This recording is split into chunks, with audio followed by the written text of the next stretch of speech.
Greetings, brothers and sisters. My name is Lawrence. I've titled this video My Testimony, My Witness for Yeshua HaMashiach. Yeshua is the Hebrew name for Jesus, and HaMashiach is his title, the Anointed One. And truly Yeshua has been the Anointed One because he's been given the title King of Kings and the Lord of Lords, which means he is above all kings and he's above all lords. And he is the rightful ruler. Now, just as when the Father sent Gabriel, one of the 7 angels who stand before the throne, to Mary to say that she would be with child and he will be called the Son of the Most High.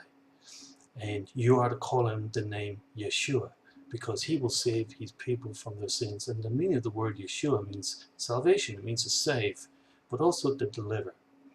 Now, I have 10 particular things I want to discuss to you in my particular testimony. The first one being is, why am I making this video? There's a reason. There's a reason I never really went on to YouTube. But now, there's an important reason why I've come on here to bear witness. And there's a reason I'm making this video. Number 2 is really, it's a witness and a testimony. And this is based on a personal walk with the Lord from childhood. And a witness is really having an observation or an experience and having knowledge of something. And truly those who have walked with the Lord have seen the Lord work in their lives, and we know he is good, he is perfect.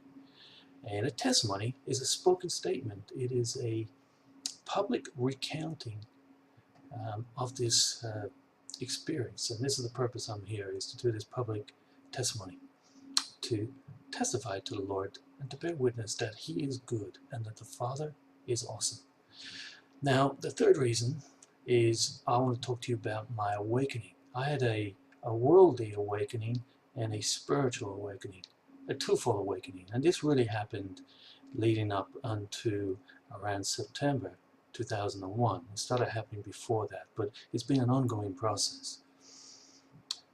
Fourth is, what did I learn, or what does this all mean? I thought this through to myself several times as I was learning and coming to knowledge of many mysteries. And I thought to myself, what does it all mean? And I've learned many lessons and many things I've learned through this, and I want to share with you what I've learned. Number 5. What do I believe and what is important? Well, it's the Father's Torah, or the law, which is really the 10 Commandments. Also, I want to speak to you about what I uncovered, or I've come to learn about what the mark of the beast truly is. And that's really quite important to include this in my testimony also. Number 7, what I believe and what is important is that they'll all be taught by the Father and Yeshua. And this is another important thing I want to discuss and emphasize in this video, is that we will be taught by the Father. And this is important because we have to get sound doctrine, sound teaching. And also, I want to talk a little bit about the books are sealed up until the time of the end, and we're at the time of the end. And I'm speaking about the books of Daniel and Revelation. And in there, there's a passage that talks about the wise will understand. And I want to talk about what it means to be wise. Basically, you want to be quick to listen and slow to speak. And then number 9, what I really feel is important is leading people to the knowledge of the truth. And I want to talk a bit about that. And finally, I want to finish up with we being that final generation. So I hope that you can continue watching this video, and I thank you for listening to this so far.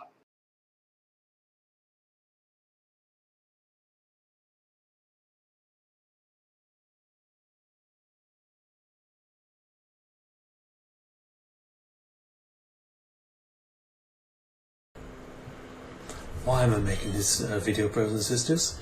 Well, first and foremost, to bring glory and honor to our Father, to the Creator, the Most High, who is to be respected, he is to be honored, and he should be most renowned. And his laws should be held in the highest esteem, because without him, nothing would exist. we are told that he created both the invisible and the visible realms, the heavens and the earth, and everything and all life was created through his wisdom, through his knowledge and his understanding. And of course, to our Lord, to our King, the King of Kings actually, and the Lord of Lords, Yeshua. Yeshua is the word for salvation and deliverance, because through Yeshua truly is deliverance. We're told that Yeshua came to bear testimony to the truth, and he is truth. And I've learned that to put your trust in Yeshua is the most precious thing you can do, because he will never let you down. He will never deceive you, and he will always be there. And he is a friend that you can truly count on. First, and another thing, I'm just a servant, brothers and sisters. That's all I am. I'm nobody. So please don't follow me. Follow Yeshua. I was inspired to do this video by a fellow brother, Adam. Thank you. And he's from the Parable of the Vineyard, and he did a video which I watched, which I was very impressed with. A righteous generation shall arise. And I truly believe we are that righteous generation. But most importantly, we are that final generation. I just want to read something quickly from the book of Genesis in the original Hebrew. And it's to do with the authenticity of Yeshua and his signature. In John 1, it talks about the Word became flesh, right? In verse 1 we read, in the beginning was the Word, and the Word was with God, or Elohim. Now, this word I want to point out in the original Hebrew, and it's the word that Yeshua claimed to be. And in Genesis 1, in verse 1 we read, Bereshit bara Elohim et hasamayim ve'et aharetz. And basically he's talking about in the beginning, this word. The word bara means, is the word to do with creation, and it's only used in relation to the Creator. And then we have the word Elohim, which is translated God. Alright? And then there's this word here I'm going to highlight. And I just want to talk about this word just quickly for a moment. Remember when Yeshua says, he said, I am the Aleph and the Tav. Well, this is the word Et. And interesting enough, the word Et stands for extraterrestrial. It's the same, has the same connotation. Now, in the Hebrew language, this word is never transliterated. It is in there and it's silent. Just as Yeshua was in the beginning, he was silent. Nobody knew he was there, but he's always been there. And I just want to point out that this word here, we can see that the Father and the Son were in the beginning, and they were involved in the creation process. And then we got the word, what they created, Hasamayim, which is the heavens, and Ve'et Aharetz, which is the earth. So there we have proof that Yeshua is who he claimed to be. And this is our testimony of the King of Kings. What is a witness and what is a testimony? These are very important because they're legal terms, but they're also evidence of something. So a testimony is evidence or proof of something. So we have evidence and we got proof, and that is really what a testimony is about, because we've experienced it, we've seen it with our own eyes, and we've heard it and we've understood it. And a witness is very important because a witness is having knowledge of a development or from an observation or an experience. And for those who have been called, who have had a walk with the Lord, we truly do have knowledge of this development, and we've observed it in our lives. So that's why I want to bear witness and I want to bear testimony to Yeshua. I want to testify to the promises that are in the Word, promises of the Father and promises of Yeshua.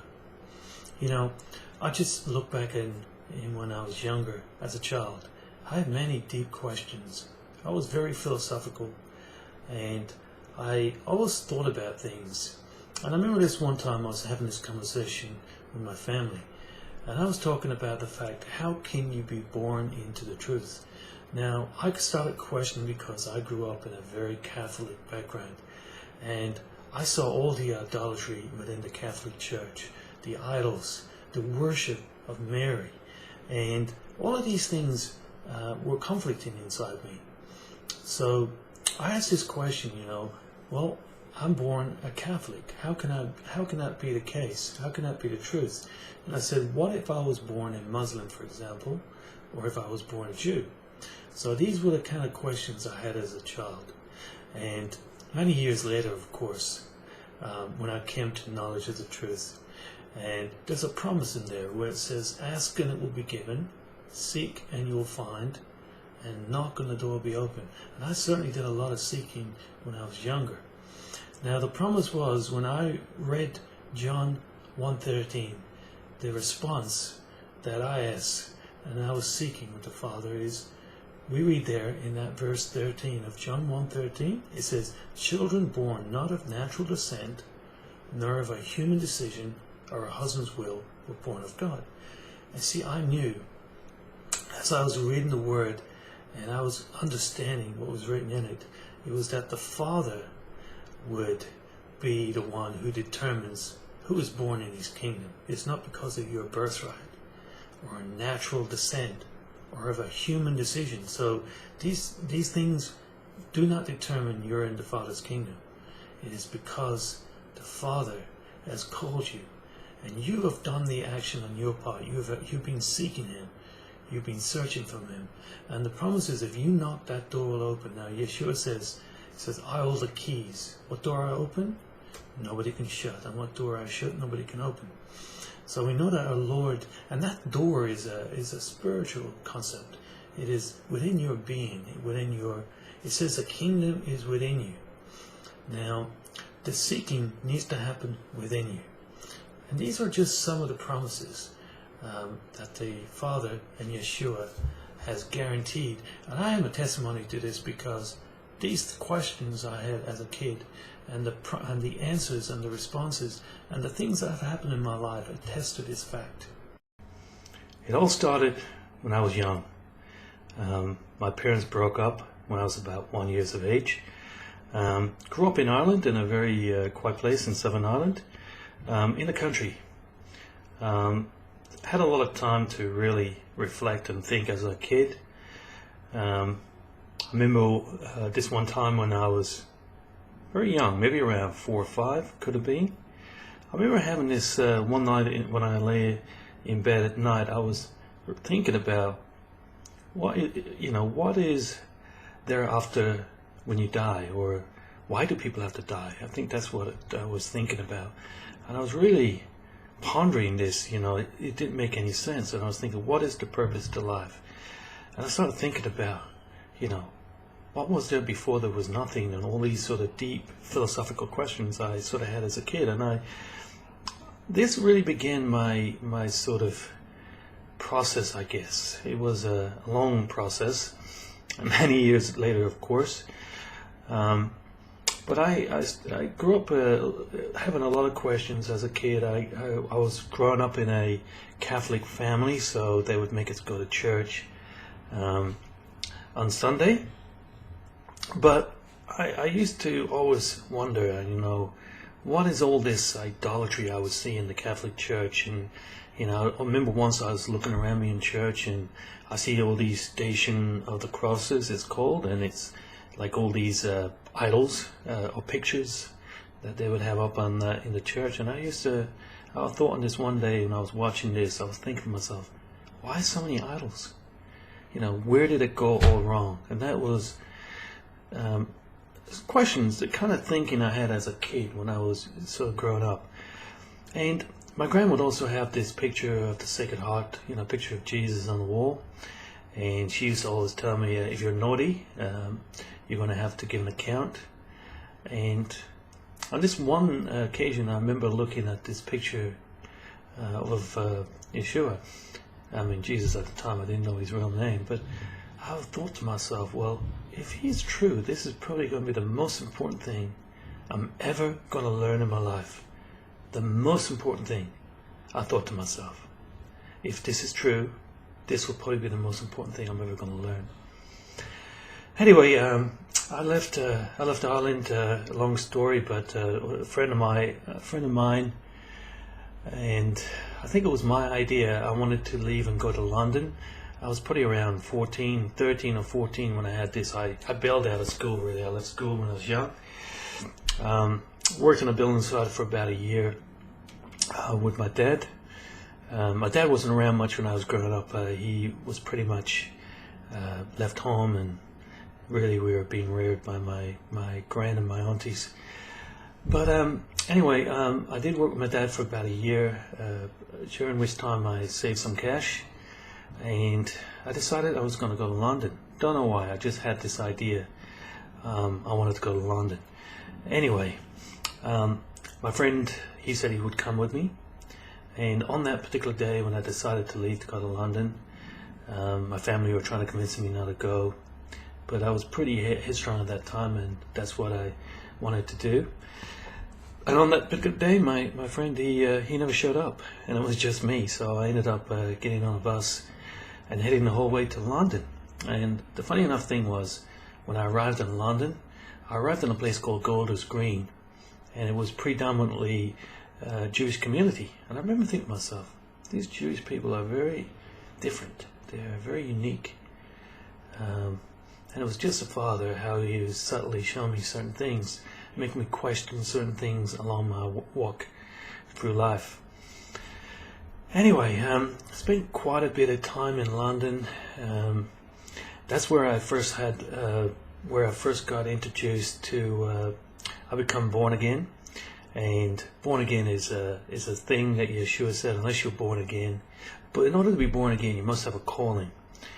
So anyway, through a friend who had become a born again Christian, he inspired me to investigate it myself, and I ended up getting invited to him to a Bible study group where I actually read for the very first time the Bible, and I was like, wow, I had never read the Bible. I had no idea there was the Bible. I think I was that kind of naive as a kid. Probably more, not necessarily naive, I just never had thought about it. And I remember reading with these two guys, Yusuf and Leo. We studied the scriptures together, and it's like the words come to life. I mean, I knew that what I was reading here was somehow very important. I didn't quite know, I was still young, didn't quite understand where it was going to take, but I was like a newborn baby craving milk, and that milk is the word, the milk and honey. But anyway, over lots of weird kind of experiences occurred there. I ended up leaving that particular church. It was called the Church of Christ, and I ended up leaving the church. But during that time, though, I learned a lot about the scriptures, about the cost of being a disciple, about repentance. I also learned a lot about the Word. I read all the books. Didn't read every single book in the Bible, but I certainly knew the New Testament very well. But I had a lot of reservations, and always in the back of my mind I was questioning a lot of stuff. I'd be parts of these churches, and I was always trying to work out, is this the truth? Am I in the truth? And I later found out that the particular church I was involved in was very much a cult.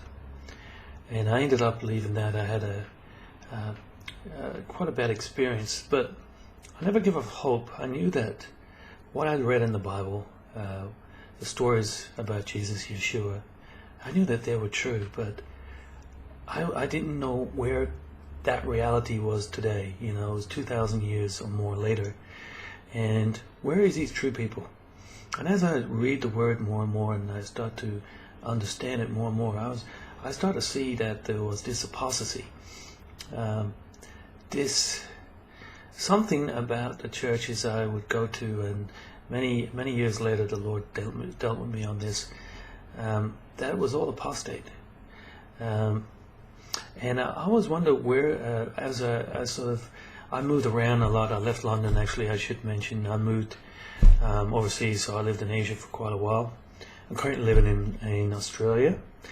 But anyway, I guess it was many sort of spiritual sort of events occurred between growing up in London and when I went to Asia. And one other pivotal moment was that I asked the Lord, I was always wondering about demons in the Bible, so that's a very important thing I want to mention about demons. And I was saying, well, are they still valid today? Are they still around? And of course, very naive, I didn't really know much in relation to that, but the Lord allowed me to see something when I lived in London that is kind of the build-up to where I am today. But He showed me, I was at this party, and I had an experience that I only could describe that I was in the Spirit. And He showed me that how demons were controlling people.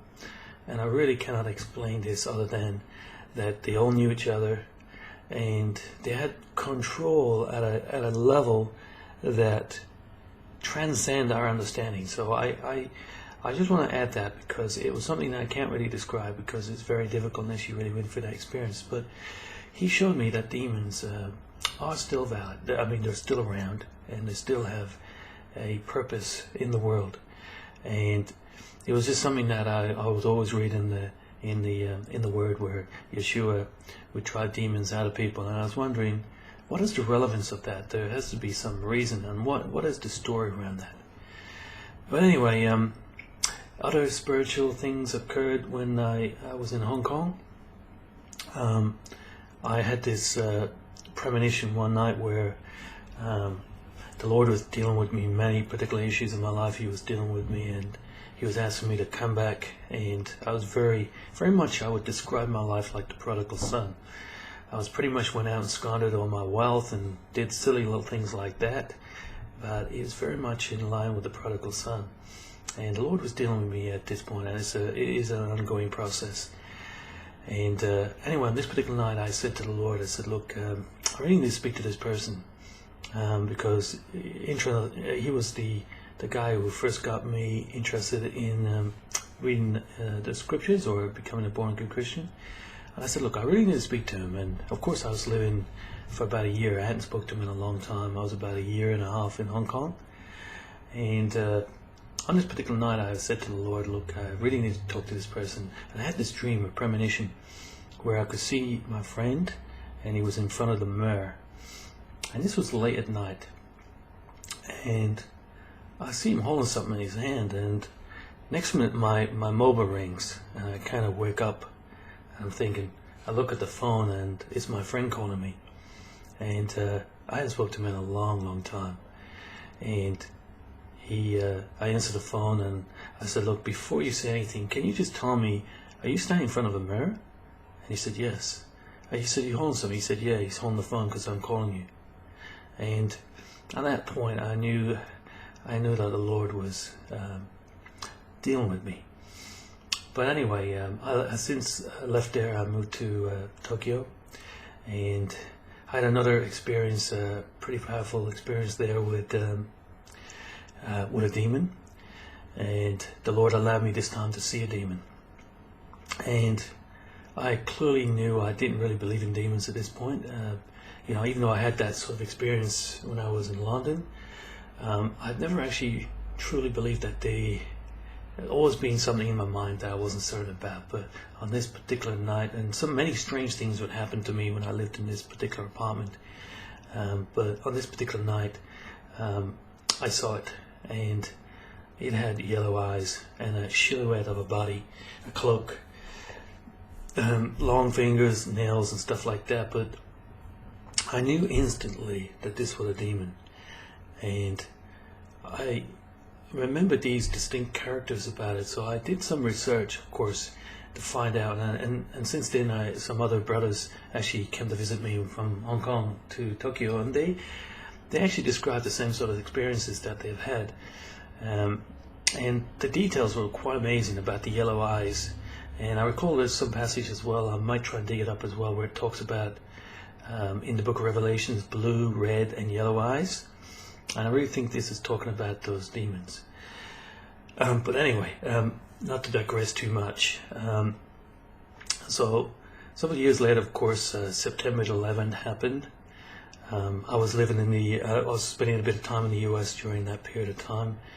A friend of mine had actually come when I was in Seattle, and he had contacted me while I was over there. He never knew I was in Seattle, but he was in Vancouver, and he said we should catch up someday. And of course, I said, guess what? I'm in Seattle. Why don't we pop down? So I was going to pop up to him, but he, in the end, decided to come down to me. And we had a good chat, and that was just before September 11, and a lot of things had sort of been happening. Lord has shown me about the Feast of Israel. He has shown me that Yeshua was his name. Many of these sort of events were occurring just before this time. I was starting to have the awakening process that I'm going to talk about later in my testimony. But anyway, he went back that weekend, and on the Monday, I think, or the Tuesday, September 11th, the planes flew into the World Trade Centers. And I remember my friend, he called me up, he said, Lawrence, you may be right. Turn the TV on. The awakening process. So many of us, and hopefully you, when you watch this video, you'll probably relate to what I'm referring to. But many of us have had an awakening. We've woken up and started to realize that there's so much more going on in this world. And there are people who have eyes but cannot see. They have ears and they cannot hear. But we've started to have eyes to see and ears to hear. But the awakening process for me was in two particular areas. The Father woke me up to the real truths about the world and who's running the world. But also he woke me up spiritually. And leading up to September 11, and it started happening before then, but I started to question many things. I was questioning things about, am I in the truth? Why when I went to church, many things I was reading within the Father's laws, they were conflicting in what I was seeing within the church. And the Father started revealing things to me like the Feast of Israel. He started to reveal the real name of Yeshua, Jesus, and started basically bringing my attention back to the Ten Commandments. When September the 11th happened, I was very troubled in my spirit, and many things were happening in and around that time, and I started to really sort of question. I knew something significant had occurred, but I didn't quite understand. So I asked the Father, and I asked the Father like what was happening, and I was led to read the book of Revelations. And anyway, within the book of Revelations, it talks about Mystery Babylon. So the Father impressed upon me and showed me a passage where it was referring to Mystery Babylon, and in 1 hour your doom was come, but somehow relating this to America. Because in there it talks about a woman who sits on many oceans, and she holds a lamp in her right hand, and she has 7 diadems in her head. So the Father had shown me that this was the Statue of Liberty. And I started researching, and rightly so, that the diadems that's on her head, they actually represent the 7 oceans, 7 continents, and 7 seas. And there are 7 of them. And I was really taken back on all that. Of course, it's all new stuff to me, so I didn't know that it would take many, many years later with information. When we look at the number 7, it's an amazing number. But it's a number the Father has chosen because it symbolizes his handiwork. It symbolizes creation. We know that the world was created in 7 days. Just like there are 7 days in a week, there are 7 days of creation. And we're told that a day is like 1,000 years, and 1,000 years are like a day. So we've got 7,000 years of work that the Father is going to do in this creation. So this number is intricately woven into the fabric of the Father's plans. It is used many times throughout the scriptures. And the number 7 symbolizes completeness and perfection. And when we take into consideration that the book of Revelation is about completion and perfection, it's about the end of this world, the completion of it, but also the perfection of the saints. And we have this number 7 used everywhere in the book of Revelation. We know there are 7 angels before the throne. We know there are 7 lampstands, which represent the 7 churches. We know there are the 7 feasts of Israel, which are enactments, or they're basically symbolic of the work that the Lord was going to do in the earth. We got the 7 plagues, 7 bowls of God's judgment. There are the 7 trumpets. I mean, the numbers used everywhere within the Father's words.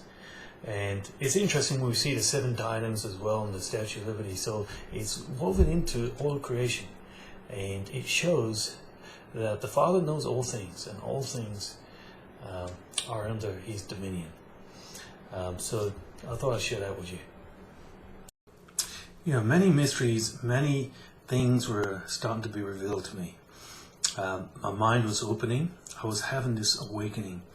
And one of the questions I had for the Father was, I remember a passage in the scriptures where Satan had taken, Yeshua went into the wilderness and he was being tempted by Satan. And Satan said something that all stuck in my mind. He said, all the kingdoms of the earth have been given to me. And if you bow down and worship me, I will give you them as well. So I knew that Satan was the prince and the ruler of the earth, but I just didn't understand how he was carrying out his ruling. How did he implement his plans and make things happen in the earth? So anyway, the Father revealed to me Freemasonry and secret societies.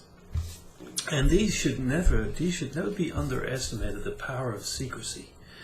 And as I started to investigate and look into Freemasonry, I discovered secret societies, skull and bones, and you start to realize that many powerful and influential people are members of these clubs and these societies. And you find that many of the rulers on the earth are all members, even royalty. Prince Edward, they're all members of these secret societies. And the problem with the secret society is that the lie is told differently at every level. So when you go into Freemasonry, there may be many good people in Freemasonry, but they don't even have a clue what's really happening. It's really those people who are at the higher levels of Freemasonry. And I started to learn things about Albert Pike.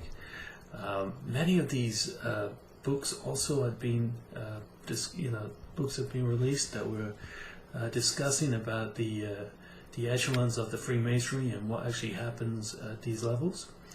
And see, but I still didn't understand, okay, so you have these secret societies, but how does Satan rule it? And here's the secret. It's only when you get to the 31, the 32, and the 33 degree levels are you actually told who you really serve. And you see, Lucifer is at the top, and that's why there's a pyramid, and that's symbolic of this earth's structure.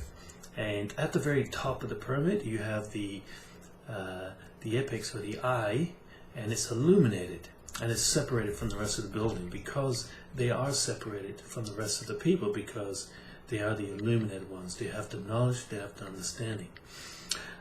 So anyway, that was very enlightening. So this really opened up my mind as I started to uncover and discover so much more about Freemasonry. Then I started to look into John F. Kennedy, JFK assassination, and one thing that really stood out to that, of course, the fact that the official narrative is a complete lie. What we were told was not the truth. And there's a speech that JFK gave before the American Press Society, where he talked about the very word secrecy is repugnant in a free and open society. He said, and we are as a people inherently and historically opposed to secret societies. Of course, that really caught my mind, because I knew that secret societies, because the Father had revealed to me, had such an influence in the world. And I was uncovering these connections. And to find that JFK had actually spoke out against these secret societies, and we know what happened to him. But anyway, secret societies are everywhere, and they've got their tentacles in all aspects of life. Also, it was revealed about Bohemian Grove and what really is happening in Bohemian Grove.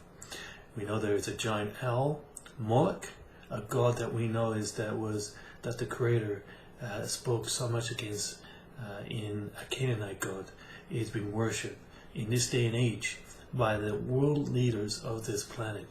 The people that you put into power, the people that you vote for, they are worshipping a Canaanite deity and potentially sacrificing to this deity. So anyway, so many secrecies.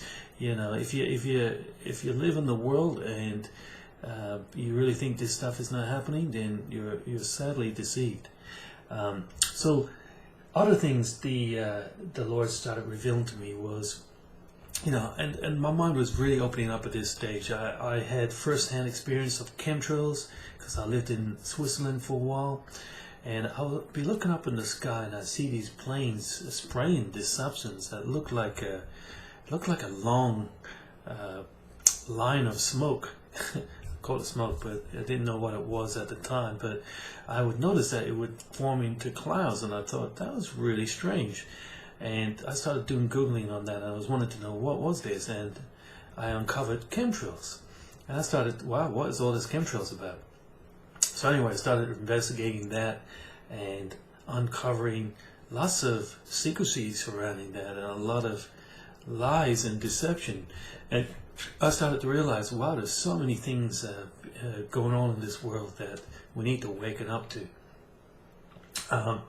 Also, I started investigating UFOs, and this was really a can of worms because, you know, I talked in the Word about the Great Deception, and I always used to wonder what the Great Deception would be. And here I am now, in retrospect, uncovering all of these conspiracies and starting to see there is UFOs, and we, you know, I was very curious about this thing, so I was just in learning mode. So I started listening to there was a group called Project Camlet, where they released many insider videos where people who had worked in government, military, NASA, who would work in these black project programs, and started to come out and start talking about their experience.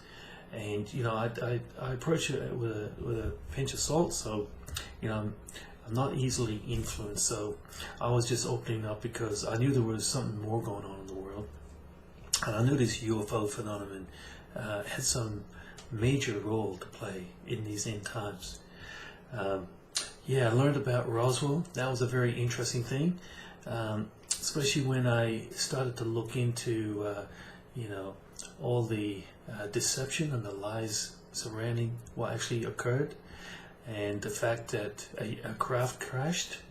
And I came across Colonel Philip Corso, who wrote a book the day after Roswell, and I'm looking at this from trying to connect all the different dots, and I wanted to see the big picture and try to understand everything as a whole.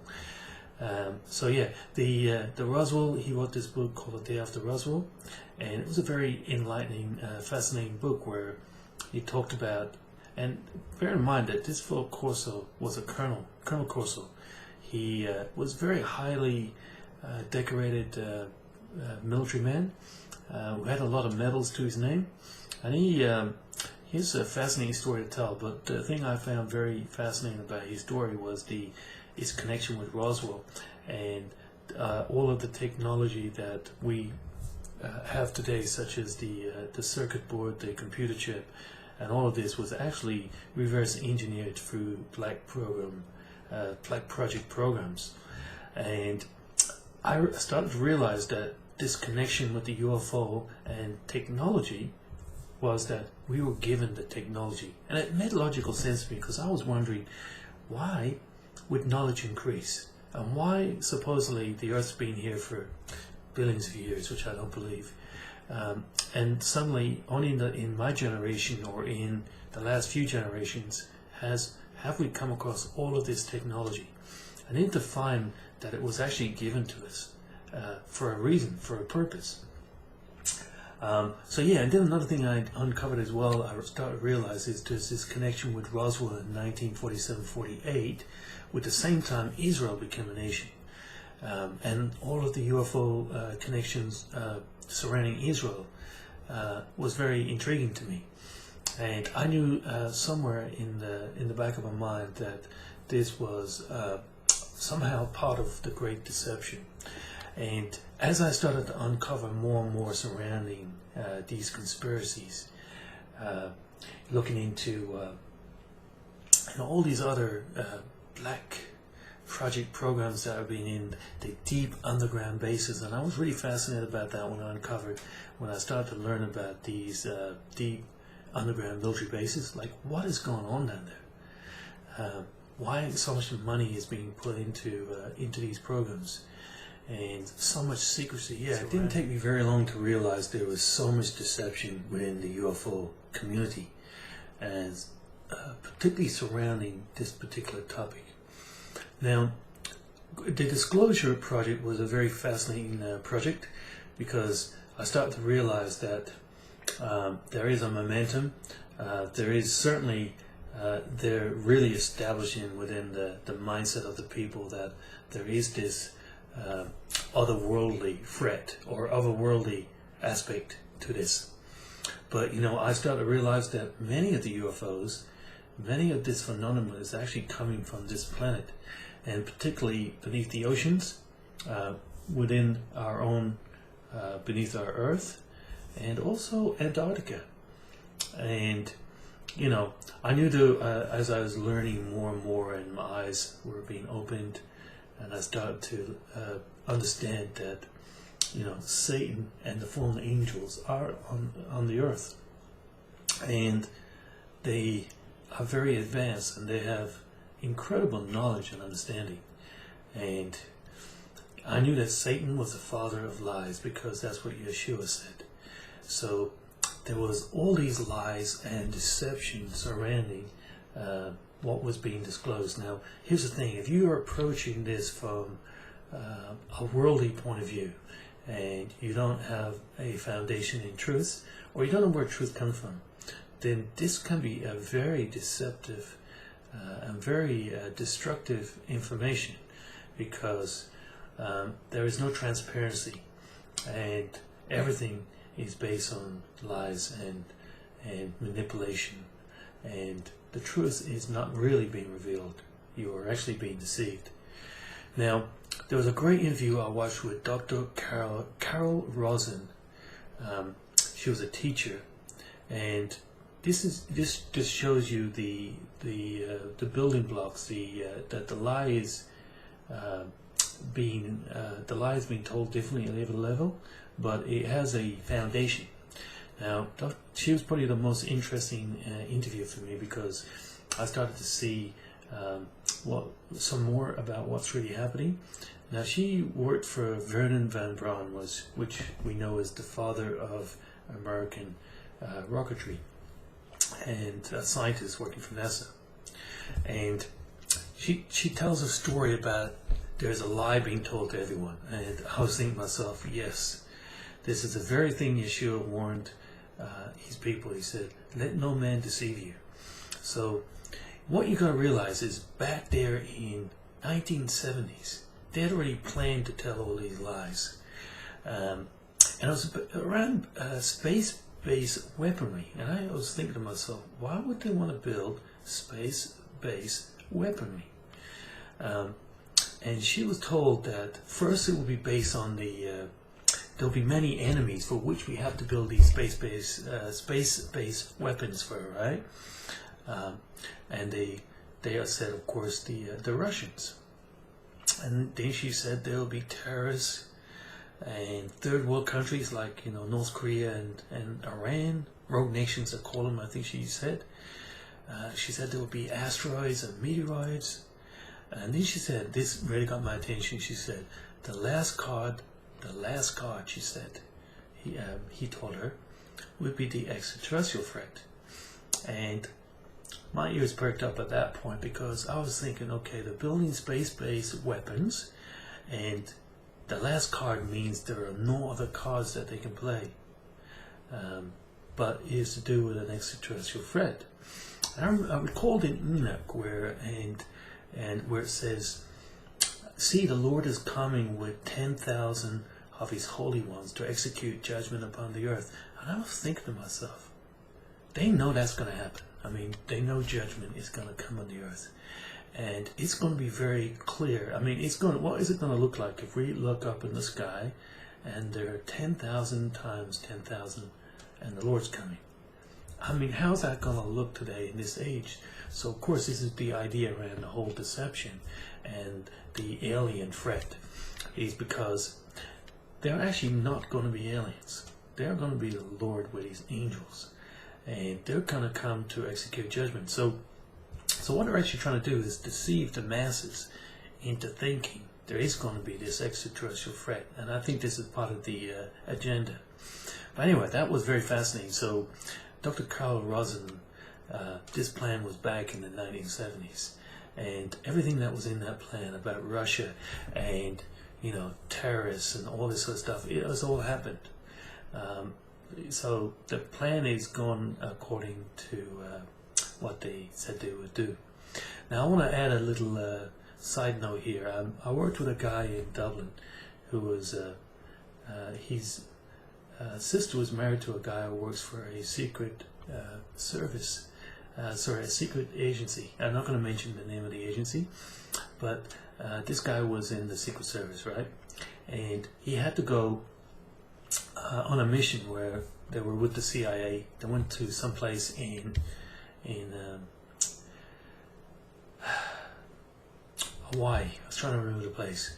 It was in Hawaii, and they went up into the place, and I think it was something to do with exchanging documents. And they met, and they went up, and they went in down into this underground base. And when they got down there, they uncovered that the Chinese, the Americans, and the Russians were working on a secret space-based weapons program. And I thought to myself, who's the enemy? You know, there's this lie is told that Russia's the enemy, or North Korea's the enemy. But here's the thing: they all serve one master. They all work together, and the lie and the deception is on the people. So it was a confirmation when I read, and I had been told this story way before I heard about Dr. Carol Rosen. So when she said about space-based weapons, you know, and there's a lie, and I had first-hand confirmation that both the Russians, the Americans, and the Chinese were working on this program, I wasn't surprised.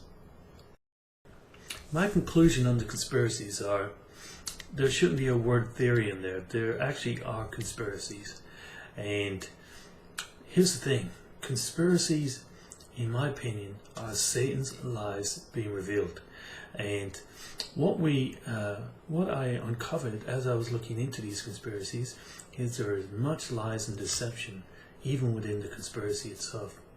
So it was very eye-opening for me to actually start to realize that there is this other aspect to this world that is happening in the background, that we are being completely... I'll speak a little bit about my spiritual awakening and the experiences that, and the things that have happened that have shaped who I am today and what I believe in. And, you know, the Father, as many things have been revealed, and I had so much knowledge and information come my direction. And I've taken the back seat and digested much information and listened to many things. And, you know, I look back now, I'm a born-again believer, so I've always believed in Yeshua. I've always believed in the Father. And I've always believed in the words written within the book. And I knew that was my foundation. But in the world, when I was looking around me, you know, I was trying to fit into the church system, and I never really fit into it. I've certainly questioned many things, and as the Lord was revealing things to me, like the true name of Yeshua, also the origins of when Yeshua and the apostles, the Talmudim, and the early church movement, we call it. I started to see that it was different to what was being spoken in the book, to what I was seeing in the world. And as I started to study this more and more, I realized that, you know, many passages speak about the apostasy, the falling away, and it truly has happened. And I was thinking, is this going to happen in our time? But I realized it has already happened. And it talks in there about many Many are called, but only a few are chosen. I used to always reflect on those words. What does it mean, only a few are chosen? And it talks in there about many will come to me on that day and say, Lord, Lord, didn't we do these things in your name? And he's going to say, away from me, I don't even know you. I used to think about this and dwell and contemplate on this scenario, because, I mean, that would be quite frightening. So I've always wanted to know, am I in the truth? And I don't want to be living a lie. I want to be in the truth. And I knew Yeshua is the truth. I knew that the Father and his laws were perfect. So anyway, many experiences to this effect, and knowledge would come to me, and I would question things, and I started learning about the feast of Israel, around how Yeshua fulfilled the spring feast, and there was the fall feast. I started to realize, wow, these are quite important, and I should pay attention to what these are really speaking about. And I was thinking, okay, well, if the church system is corrupt, and I started to realize that there are teachings of demons, and teachings of deceiving spirits, and many false teachers were in the system, and I realized that, hey, this is not where the truth is. So I come out and separated myself, just as the word said. But anyway, I've never lost hope and trust in the Lord. Now the Lord has kept these promises, and this is kind of where I'm going with this. So getting to my point I want to make is, leading in and around, I think it would have been in 2005 or 6, I was having a lot of these spiritual experiences where spirits were visiting me for several years, and I didn't know what was actually happening to me, and I was quite scared for a while, but I trusted in the Lord. And I think it would have been 2007 this happened. I was in New Zealand, and it appeared to be like I was being attacked. Anyway, around I think early hours of the morning, the room lit up, and there was this voice. I sort of cried out. I said, "Who's there?" I felt there was a presence, and the room lit up a bit, right? And I said, "Who's there?" And I heard the name very clearly and audibly, Michael. And once I heard that voice, it was like, wow, what just happened? And I got up that following morning, and it was, I should say, actually, it was like a bit of a storm that night as well. It was like a wind, and I heard that voice very clearly. Anyway, I got up the following morning, like I said, and I was trying to seek answers on this, and I was wanted to know what happened. And I just grabbed my Bible, and I opened it up. I just literally grabbed the Bible and I opened it up like this, and it opened up into the book of Daniel. And I'm just going to put that up on the screen and I'll show you what I mean.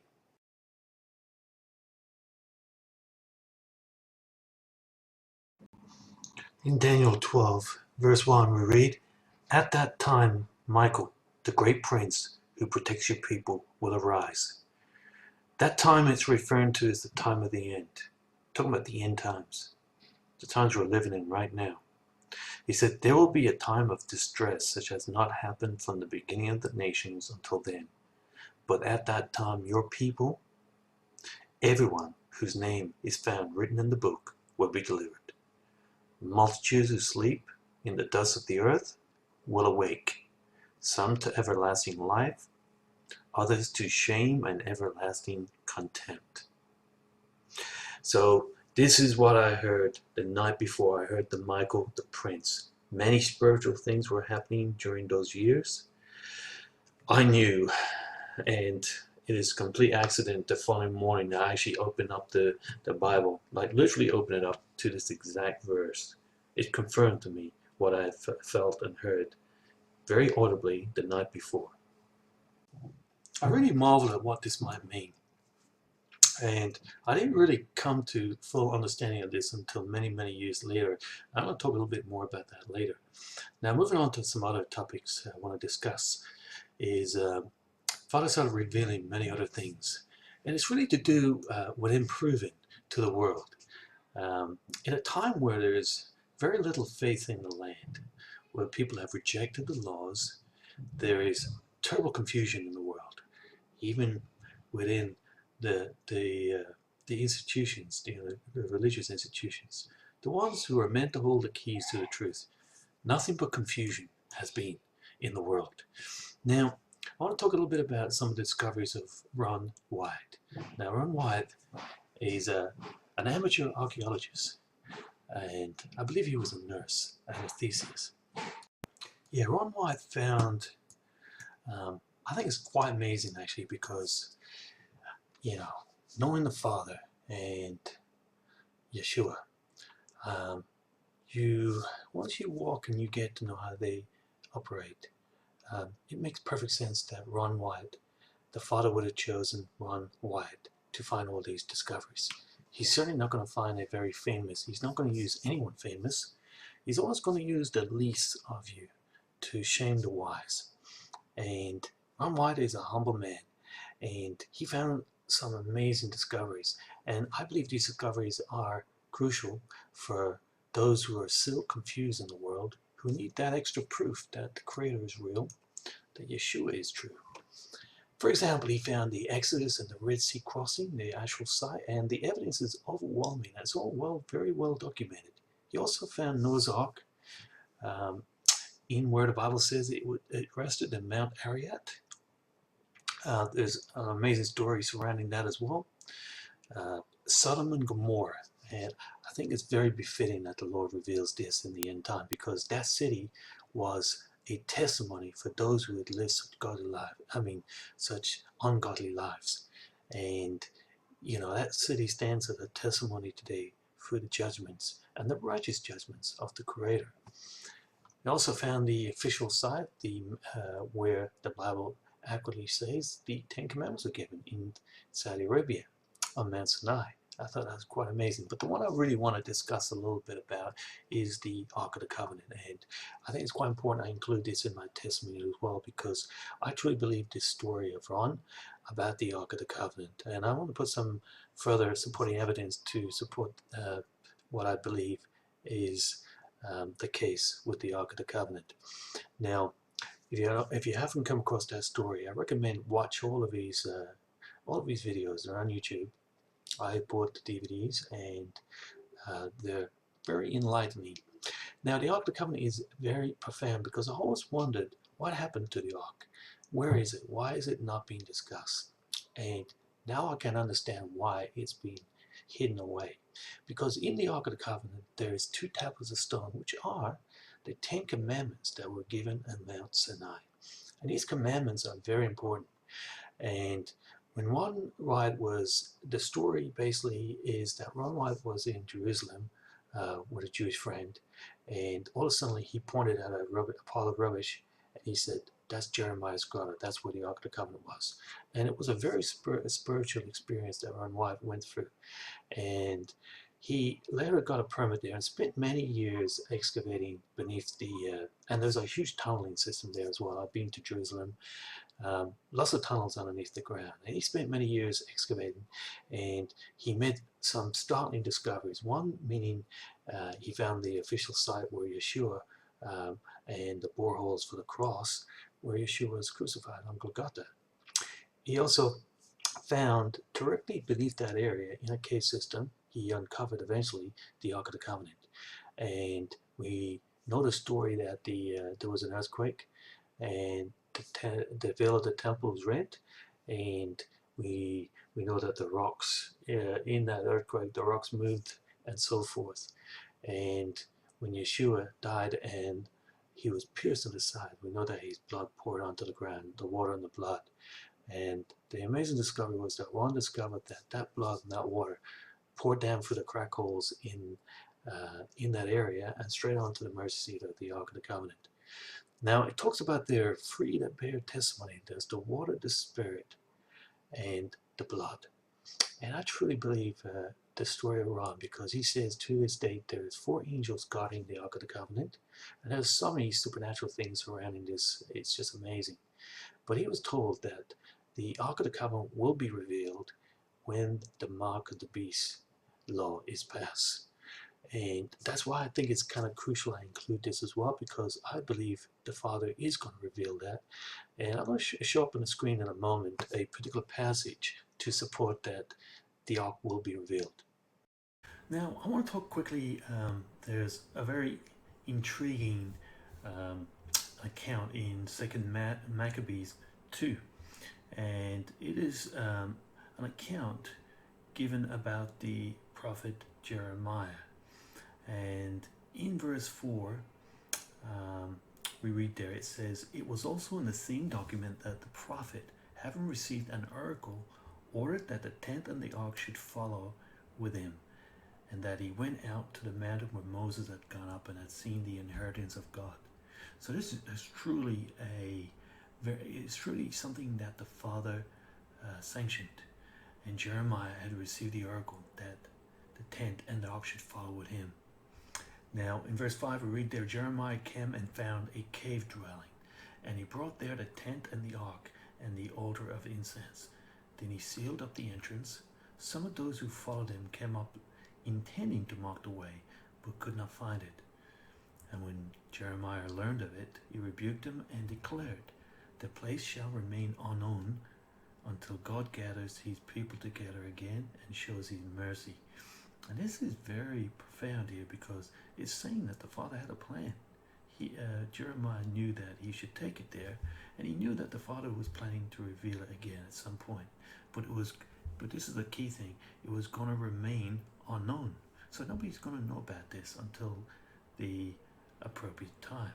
And in verse 8 we read, "Then the Lord will disclose these things, and the glory of the Lord and the cloud will appear, as they were shown in the cases of Moses, and as Solomon asked that the place should be especially consecrated."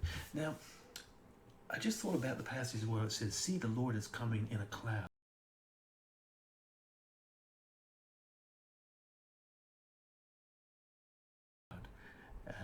So this clearly is going to be a supernatural event, and this Ark of the Covenant is vital because it contains not only the 10 Commandments given by the Father, but also the seal of the covenant, the blood that was to be shed for the remission of sins. So they're very important, and I can see why the Lord has kept these separated. So anyway, that's what I wanted to say about that. For you see, there is so much revelation, so many things are being revealed in these end times. The books are being opened, the seals are being broken. You know, in Luke 8:17, the promises, "For there is nothing hidden that will not be disclosed, and nothing concealed that will not be made known or brought out into the open." So this is all part of the plan. Everything is going to be brought out into the open.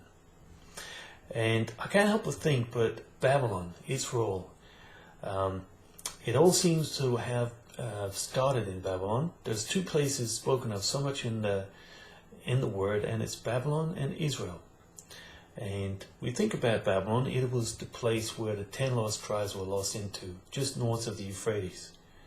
The Assyrian Empire and the Babylonian Empire, you know, is the place that Daniel was. And it's where the books, Daniel was told that the books were sealed until the time of the end. It's where we get this mystery Babylon.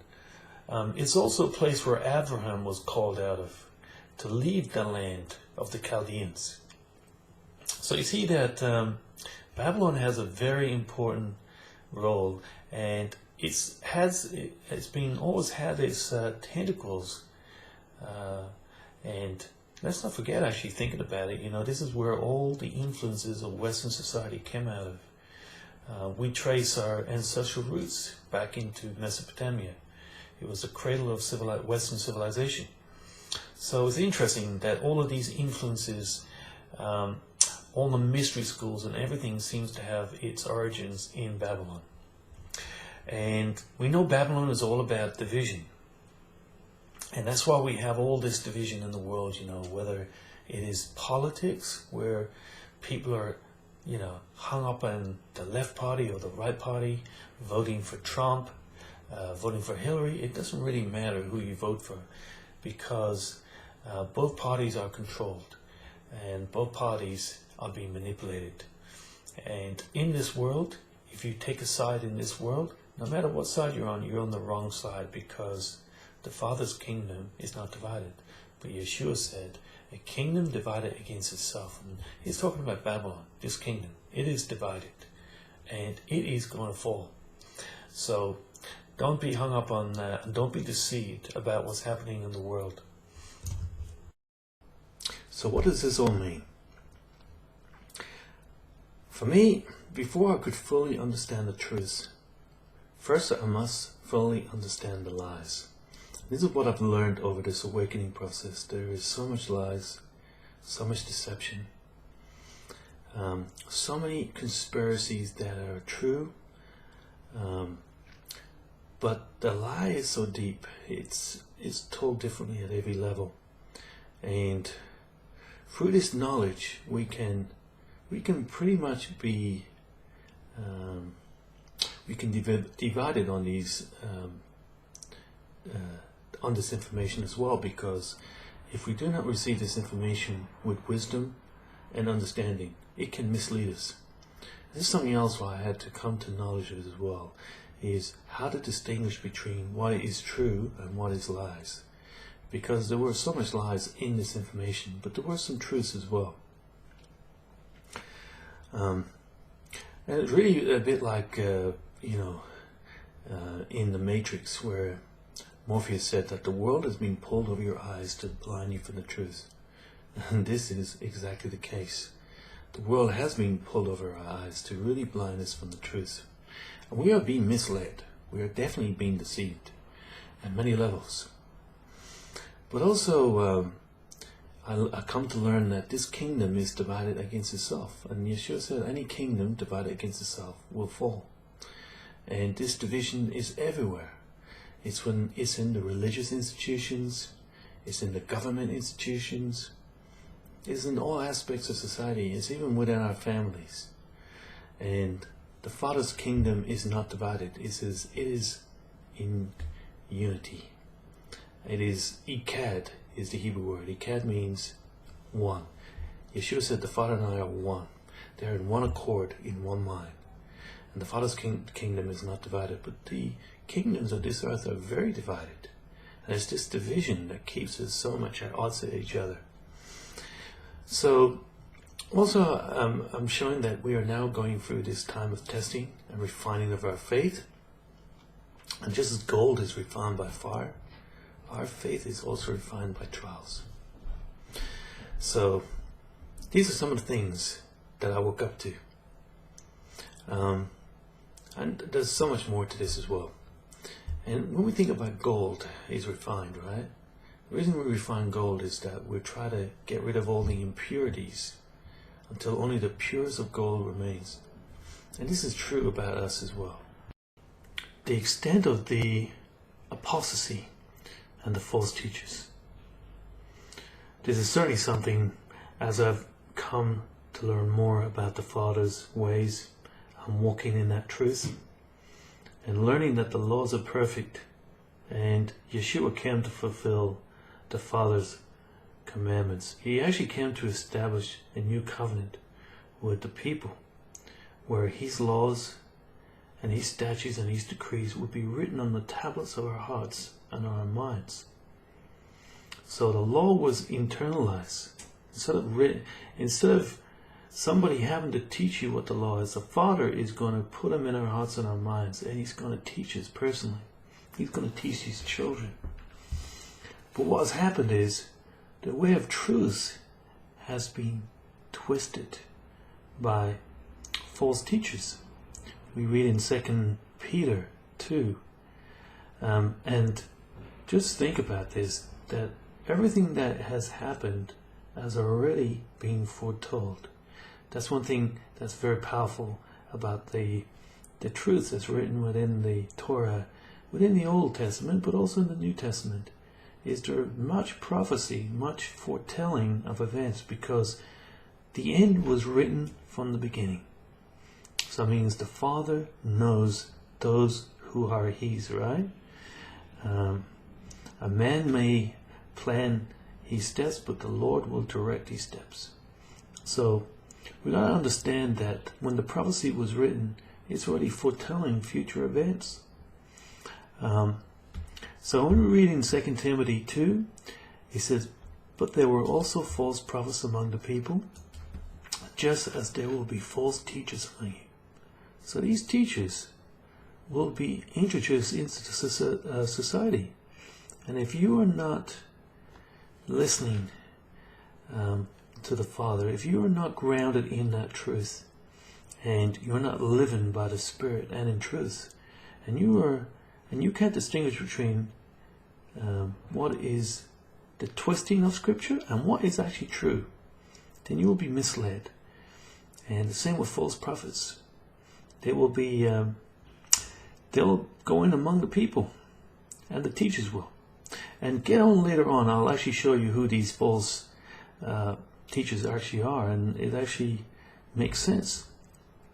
But it says they will secretly introduce destructive heresies. Secretly. So it means you won't know about it. It will just happen. And if we look at the state of the truth today, the division that's everywhere within all of the institutions, the religious institutions, it is a clear sign that it can't be the truth. Because in the Father's kingdom, there is no division. And remember that the Father's kingdom is within us. It's within His people. His people are not confused about what is truth, because the Father will teach them. And the Spirit, they will walk in the Spirit and truth. And Yeshua will be there. And they will be tested as well to ensure that they honor and keep the commandments and live in spirit and truth. And it says, "Many will follow their depraved conduct and bring the way of truth into disrepute." And what that means is to bring it into low esteem. And this is a shame, really, because, if you talk to people about the 10 Commandments, or if you try to talk to people that they have such a bad understanding, they don't understand what religion is. They think it's a religious institution. But we know what the Scripture says religion is. Religion is to take care of widows and orphans in distress. But what we're talking about is the law. And we're talking about the commandments and the precepts and all of the solid commands that the Father has given to His people that are perfect. His laws are perfect, given hope, given joy, and they protect us. They protect each other. So His laws should never have been brought into disrepute. But what happened is the truth is twisted everything that the Father has said and turned it into something different. In 2 Timothy 4:3-4, we read also, "For the time is coming when people will not endure sound teaching, but having itching ears, they will accumulate for themselves teachers." So that means that they will potentially build religious institutions and get teachers and to train them what to say to suit their own passions. And they will turn away from listening to the truth and wander off into myths. And it says in 2 Peter 3:16, it says, and it talks about when Paul, Peter's admonishing Paul, and Paul's written many things that have also been twisted. His words have been twisted. And there's been many bad reports about our brother Paul, bringing the truth into disrepute again. But Peter understood. He said there are many things that he speaks to in these matters. He said there are some things in them that are hard to understand, which ignorant and unstable people twist to their own destruction, as to do the other scriptures. And then I want to get to the point I said earlier about why there will be false teachers among you. He said, now the Spirit, and we read in 1 Timothy 4:1, it says, now the Spirit expressly says that in latter times some will depart from the faith by devoting themselves to deceitful spirits and teachings of demons. So we know that the deceitful spirits and teachings of demons are going to be prevalent. And this is what has already been foretold. So it's not a surprise today that there are so many different teachings out there, and the truth has been really brought into low esteem, and it should not be. The truth, it sets you free, and it brings you joy, it brings you hope, and that's what we really want to, the people should understand about the truth. So I just want to leave you with that, but also I want to make a final point as well, where in Revelation 22:18, we have this situation where the Father's people, his Father's children, they are going to obey and keep his commandments, and they're going to worship him in spirit and truth, and his kingdom is within them. And then there's going to be the world, which is completely divided, and every sort of aspect in this world will be divided, and people will be divided against one another. And the reason you're divided is because their minds have not accepted or embraced the truth. They don't know what truth is, just like what Nero said to Yeshua, what is truth? And Yeshua says, I have come to testify to the truth. And this is why they're divided, because they have been deceived by all forms of teaching, all forms of information. Their minds are unstable, and they will not be able to distinguish between what is real and what is not. But those who obey the Father's commandments and keep his laws and statutes, they will be very sound and have a foundation, and they'll know what's going on. They will be the wise. And wisdom is a very important part of this. We need to have wisdom, and we need to have understanding, brothers and sisters. The Greek word Babylon comes from the Hebrew word Bavel, which means confusion. I want to talk a little bit about this because as I was doing my testimony, I was thinking about Babylon and what the Lord meant by come out of Babylon. And we look at the word confusion. It means to be perplexed or bewildered. Perplexed is very confused, very having no sort of clarity or distinction in your mind, to make unclear or indistinct, or to fail to distinguish between something or associate by mistake. So there's all this confusion aspect to Babylon. And we recall the story of Nebuchadnezzar. Nebuchadnezzar was the king of Babylon. And interesting enough, Babylon is where Western society began. A long time ago. It all started in Babylon. It is the same region that Abraham was called out of. He left Babylon. He came out of Babylon to the land flowing on milk and honey. So we have this idea of Babylon. So Nebuchadnezzar was the king of Babylon, and Babylon ruled the whole earth at the time. It was all over the earth. And we think about now, Babylon, and there was a mystery in there to do with Nebuchadnezzar. Nebuchadnezzar lost his mind because he forgot that the Creator, the King of Kings, was above the nations, and he gave them to whoever he chose. But anyway, we have this mystery where Nebuchadnezzar lost his mind until 7 times passed by. And I always wondered, this is the mystery Babylon. The mystery, it's called Mystery Babylon, and that's truly what it is. It is a mystery. But we look at its origins, we look at the meaning of the word Babylon, and there is no doubt this world is more confused today than it has ever been before. People are confused about things such as, is gay a sin? I mean, it is clear in Leviticus 18:22, it says that it is an abomination for another man to lay on another man. We know the story of Sodom and Gomorrah. Just like the Lord, and he always operates in these principles, everything is done in a testimony. So he sent two angels to Sodom to see how wicked it was. And it truly was wicked. And the Lord rained down fire on Sodom and Gomorrah. He burnt it to the ground.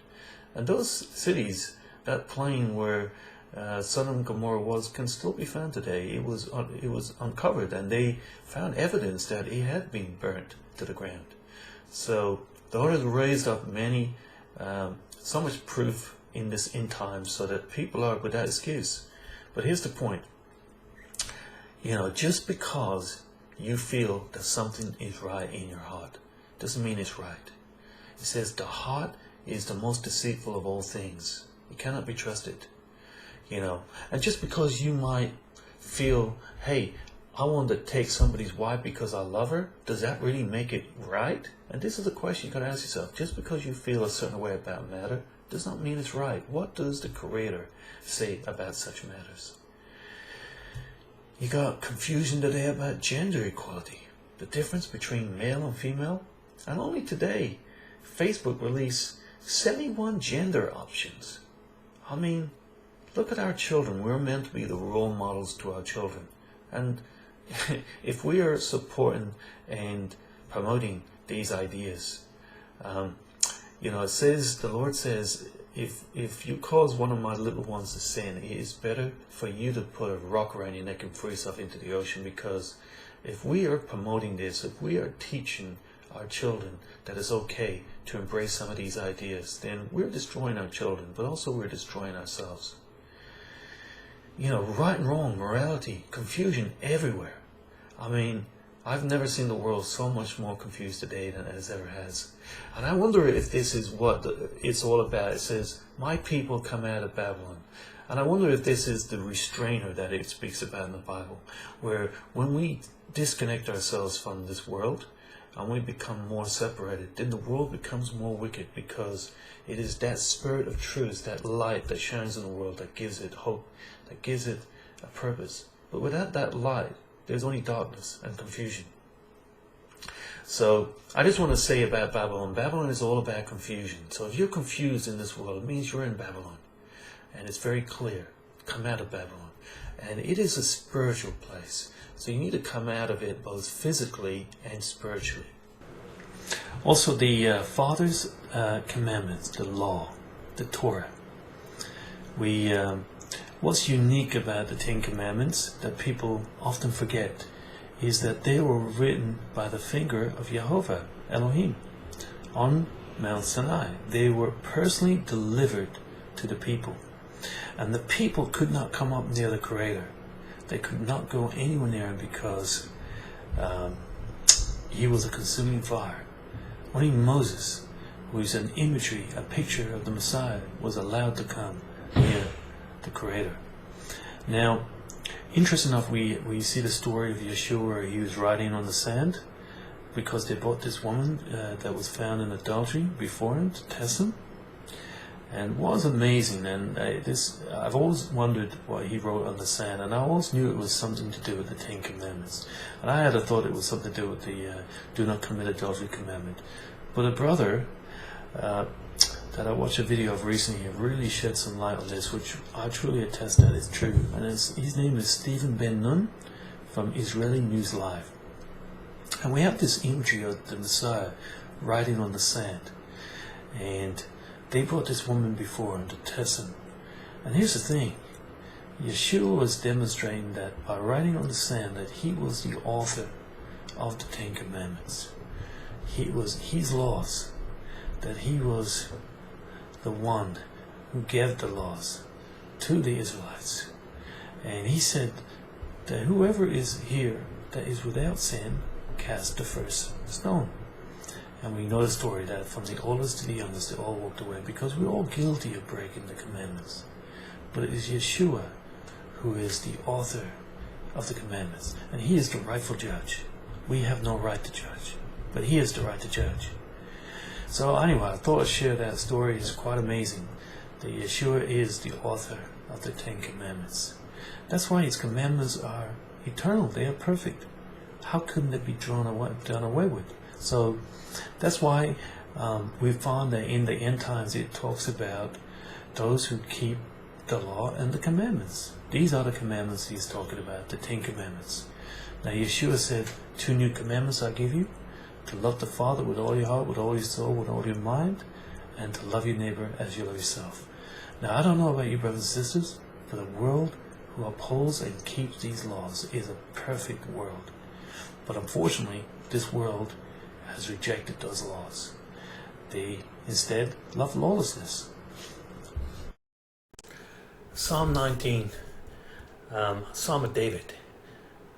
where it talks about the Father's Torah.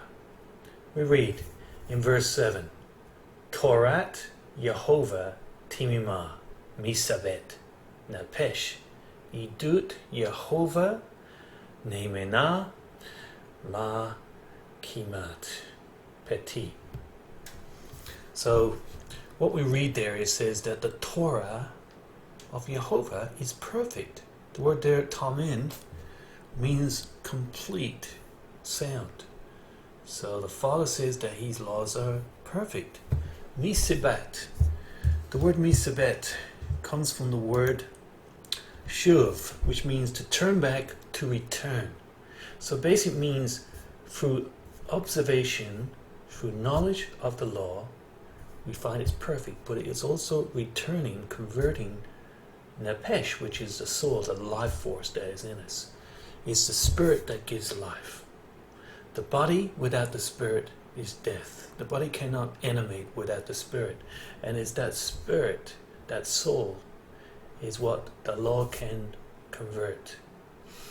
And it says, Yehovah, Ni'mana, which is to confirm, from the word aman, which means to confirm, support. So it's confirming this testimony. Making wise. Chokmah is the word for wise. Makimat means making wise. And the simple lacking wisdom. So through being wise, it can make a simple person wise. And this is why the law is perfect. It can change your soul. It can change you inside, because it has that power. And it's the Spirit that gives life, as we know. Just consider the humility of Yeshua. He was with the Father in the beginning, and all things were made by Him and through His knowledge and understanding. Now, He has come in the form of a humble servant to demonstrate how the children should live and walk in the statutes of the Creator and walk in them perfectly. Now, we know He has the title King of Kings and the Lord of Lords. And we know there are many kings in the earth, and there are many lords in the earth. But Yeshua is above all the kings, and He is above all the lords. And the Father has entrusted all things to Yeshua, because Yeshua can be trusted. Now, in Philippians, I'll put it up on the screen, but in Philippians 2:10 to 11, we read that at the name of Yeshua, every knee should bow, of those in heaven. So you notice that they're going to bow in heaven, and those on earth, right? So that is us, my friends, brothers and sisters, and of those under the earth. Now, have you thought about who those are under the earth? Now, we know that there was angels kicked out of heaven. Where do you think they reside? They probably reside within the underground bases and also within Antarctica. But it says that those in heaven will bow, those on the earth will bow, and those under the earth.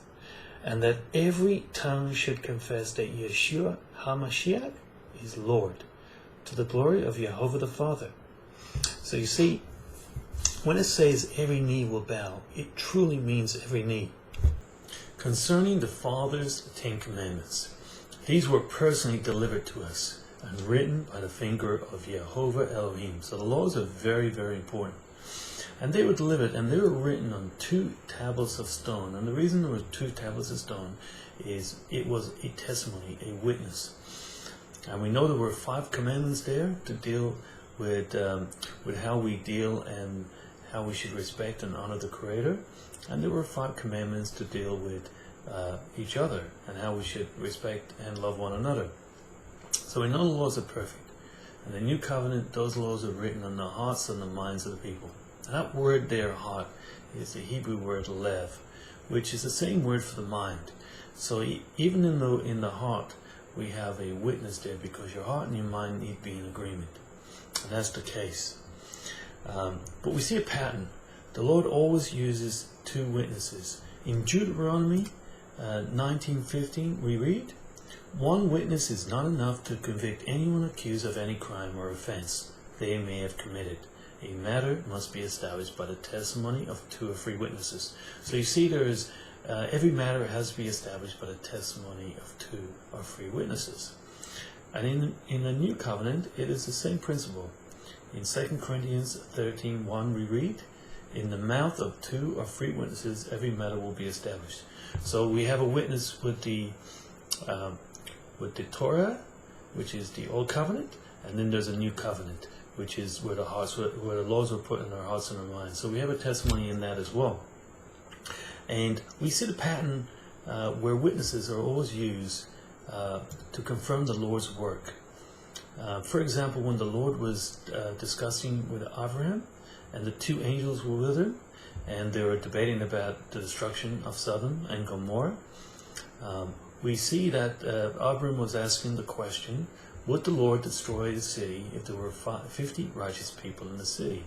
And of course the Lord said, no, I would not destroy the city for 50 righteous people. But we know the story. It got down to 10, and the Lord said he would not destroy for 10, but there was actually less than 10 righteous people in that city.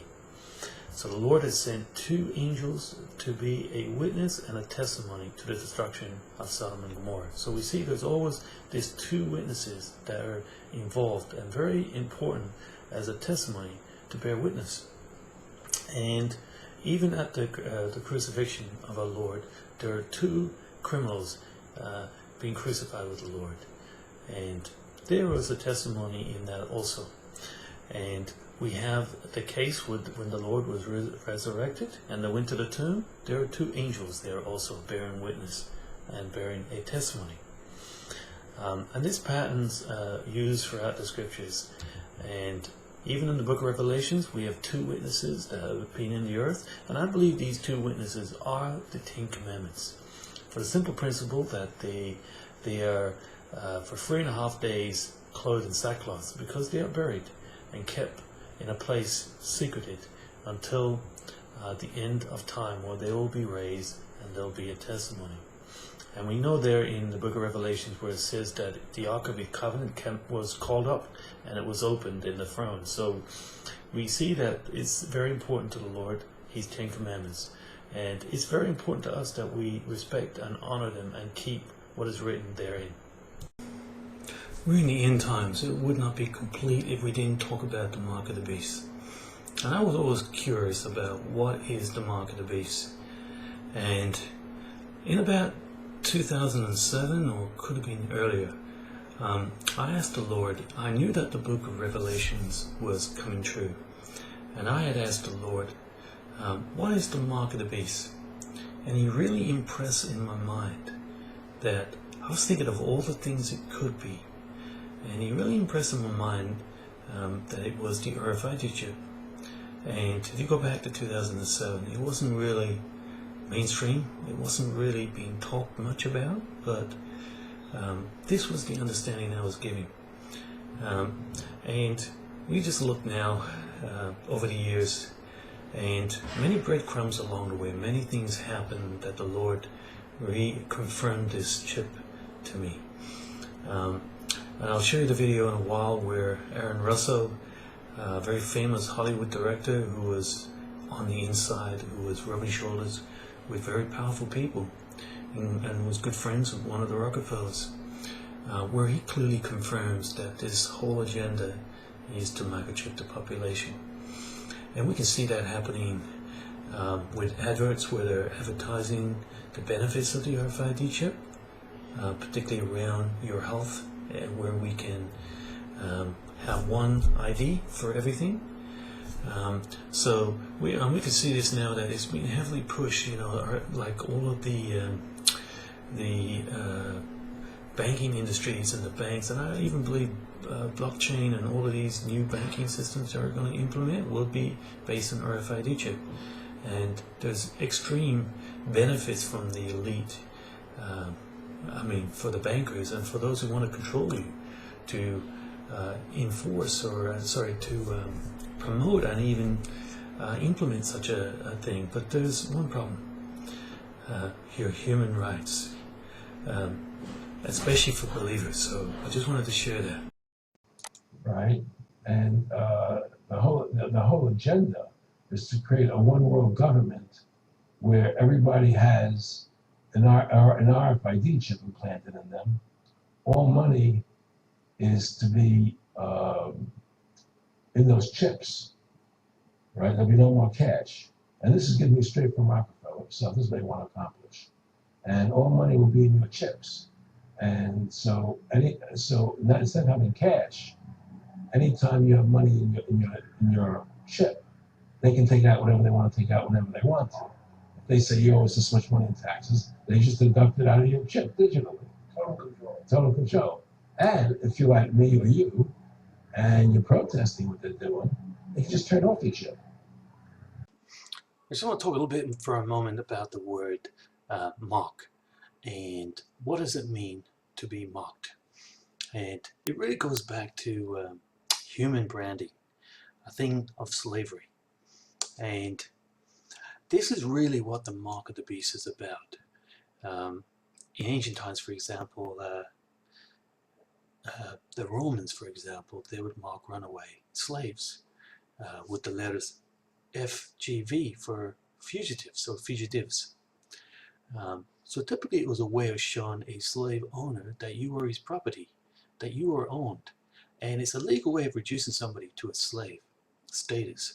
So by actually taking, for example, a microchip into your body, you're actually giving up your rights to be free. You're essentially saying you're owned by somebody, and that somebody has got you under their control. So taking a chip and being mocked is a very serious thing, because we as believers in Yeshua were bought at a price. We're no longer slaves, we are free. And we have a master, and his name is Yeshua, and he is the King of Kings. You know, the Father has given many signs, and many stories are an analogy, an idiom, a parable of our lives, and so that we would be able to understand and know when the Father is speaking to his children. And it's written there in John 6:43. You know, Yeshua's debating with the Jews. He said, "I am the bread of life. Who comes to me will never go hungry." Now, we remember the story about the manna that was brought down when the Israelites were taken out of Egypt, and they ate the manna in the desert, but they grumbled and complained. Well, Yeshua is that true manna, that true bread.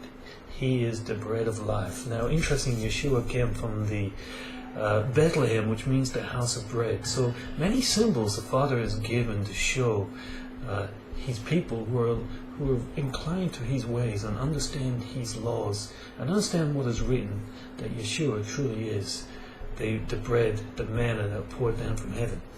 So anyway, this comes from Isaiah 54:13, where it clearly says, and I want to read quickly just from John 6:43.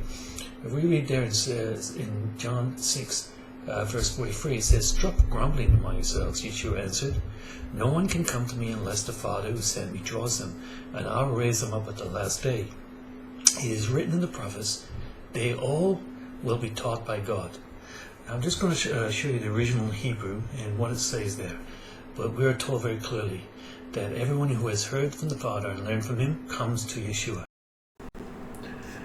Just looking at the original Hebrew in Isaiah 54, where it quotes in verse 13, "Vakal banayik limodei Yehovah verev shalom banayik." Vakal, it says, "and all banayik, your children." Limodei comes from to taught. Comes from a lamed, which means to teach, to exercise in learning. And it says Yehovah, he's going to teach all of his children. And varav, and great shall be the peace, because through this knowledge and through Yehovah teaching his children, there shall be great peace, because there is only true peace in the law and the commandments, and following and walking in the paths of righteousness. So I just wanted to share that with you, brothers and sisters. So the new covenant the Father made with the house of Israel and Judah was he was going to write his laws on our hearts, and on our minds. Because what was the fault with the old covenant was the people. The people's hearts were hard. Just like the 2 tablets of stone symbolized how hard their hearts were. The new law was going to be different. And Yeshua brought in the new covenant with the people. We read in Ezekiel 36:26 where it says, I will give you a new heart and I'll put a new spirit in you. I'll remove from you your heart of stone and give you a heart of flesh. And I will put my spirit in you and move you to follow my decrees and be careful to keep my laws. And this is the key. We have to have the Spirit in us in order to keep the laws. And we must be walking in spirit and truth. And this is why the Father is going to teach his people. The Father wants his children to worship him in spirit and truth. And we know that the Father is Spirit. And we know when we become born again into the Father's kingdom, we receive a new spirit, a spirit from above. And it's this spirit that gives life, and it gives life to the fullest. And we know that Yeshua came to testify to truth. So we are to walk, if we are to walk in the Father's statutes and precepts, and in his Torah, his commandments, then we should be living by the Spirit, and we should be living in truth. And truth is a beautiful thing, because I've always been searching for the truth of my life. I've always loved truth. Why would you love the lie? Yeshua says, if you hold to my teachings, you will know the truth, and the truth will set you free. And that word truth is emet, and Yeshua is the truth. When you look at the opposite of this, which is the lie and the deception, well, this is the world that we live in, based on lies and deception. And we know that the prince, the ruler of this earth, as Yeshua said, he is not, when he speaks his language, he speaks his native language, and it's lies. And he is not held to the truth. And those who put their trust in this world and follow and worship him are only being deceived. It talks about the blind leading the blind, and that's truly what it is. So how can we love a world and be attached to a world that does not love the truth, but is based on lies and deception? I can't attach myself to this world in that respect. The Father's kingdom is within you, and that truth is within you. Now it talks about a broad road that leads to destruction and a narrow road that leads to life. You know, you think about that road. That road represents this world, the paths that we as people living in this world take. And man tends to put his trust in man. And if it's the blind leading the blind, then if you put your trust in man and they're being blind and they're being led, then you're gonna find that you're on that broad road. But if you put your trust in the Lord, and the road to righteousness, the road to the eternal kingdom, is a very difficult road to find, because you have to completely transform the way you think about stuff to become one of his children. And it's almost like you flip the world upside down, because that's what you have to do. And it's true when it says you have to lose your life in order to gain it. And there are many tenets and many truths, idioms, parables that speak this truth. And when you come to that knowledge and you understand those parables, it is an amazing thing. And that's why Yeshua said, if you hold to my teachings, you will know the truth. And that word truth there is Yeshua. And the truth will set you free. And we know that the Father has entrusted everything to Yeshua. That's because he trusts Yeshua. He can be trusted. And we know that lies enslave and the truth sets you free. So who's got your ear is the question you need to ask yourself. And when Yeshua says, 2 new commandments I give you, that you should love the Creator with all your heart, with all your soul, with all your mind. Now think about this. Why would you not love the Creator? The Creator created all life. He created our bodies, our minds, our spirits. He created all the things in this world, the things that you and I cherish, the things that we enjoy, our families, our children. It's all because of Him. Everything that we take for granted, the air we breathe, the sun we get, the food we enjoy to eat, the holidays we take, it's all because of Him. Without Him, nothing would exist. And why would you not give glory and thanks and honor and love the Father for that? Because without it, there is no life. He created all matter, so yes, it matters that you trust in Him. And Yeshua said finally, to love one another. And you think about these two tenets, these two commandments are the fulfillment. He said all of the law, all of the commandments hang on these two tenets, these two principles. And could you imagine a world where people embrace and love those two tenets? Well, that's called paradise, brothers and sisters. That is the world to come. Because in this world, the truth is not embraced. The lie is loved. And it's true when it says that they are destroyed because they love the lie. They have not loved the truth. This is why Father has written the laws on our hearts and on our minds. We need to be living and walking in these truths. And in Psalms 119, 105, it says, your word is a lamp for my feet and a light on my path. And we think about that narrow road. We know that the way to the garden, to the tree of life, is through Yeshua. And that lamp is required because our feet is walking symbolically through this world. And without light, without direction, without a path to know where you're going, you're just going to end up on that road that leads to destruction. This is why people need to understand that the narrow road is found and true if you believe and follow the Father's commandments. You know, we think about what Daniel said, was told.